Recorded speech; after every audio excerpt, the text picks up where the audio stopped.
જય શ્રી કૃષ્ણ મિત્રો, ચાલો આજે આપણે છોલે ચણા બનાવીએ. એની માટે મેં એક કઢાઈ લઈ લીધી છે. એમાં આપણે તેલ ઉમેરીશું. આપણું તેલ થઈ ગયું છે. આપણે જીરું ઉમેરી દઈશું. આપણે હિંગ ઉમેરીશું. ડુંગળી ઉમેરીશું. આપણી ડુંગળી સંતળાઈ ગઈ છે. હવે આપણે આદુ મરચાં લસણની પેસ્ટ ઉમેરીશું 1 ચમચી. હવે આપણે મસાલા કરી લઈશું. મીઠું ઉમેરીશું. આપણે હળદર ઉમેરીશું. લાલ મરચું પાવડર ઉમેરીશું. ધાણા જીરું ઉમેરી લઈશું. 2 ચમચી ગરમ મસાલો ઉમેરીશું. હવે આપણે બધા મસાલા મિક્સ કરી લઈશું.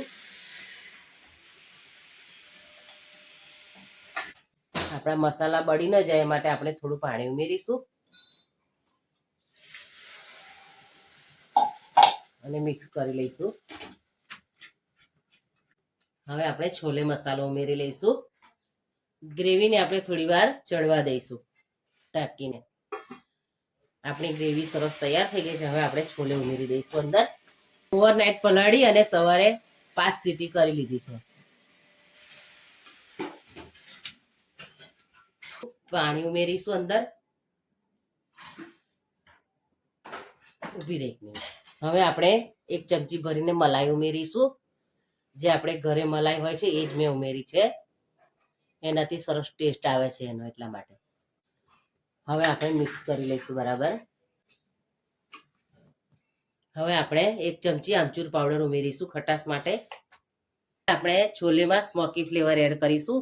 એની માટે મેં આ કોલસાને ગરમ કરી અને આવી રીતે મૂકી દીધો છે.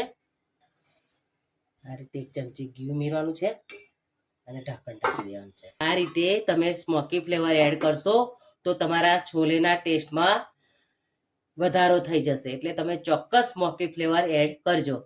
આ રીતે આપણા છોલે સરસ તૈયાર થઈ ગયા છે. અમે છોલે સાથે ખાવા માટે પરોઠા બનાવીએ છીએ. તમે ફુલકા રોટલી પણ બનાવી શકો છો. આ રીતે આપણે પરોઠાને વણી લેવાનો છે.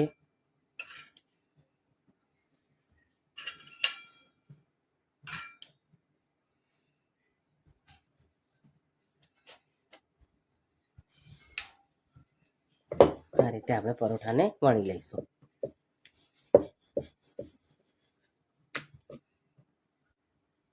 હવે આપણે પરાઠાને શેકી લઈશું.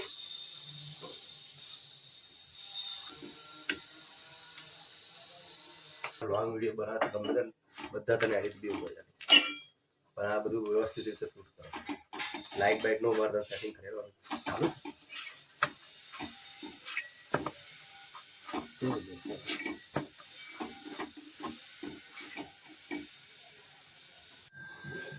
તો તૈયાર છે આપણા છોલે ચણાનું સબ્જી.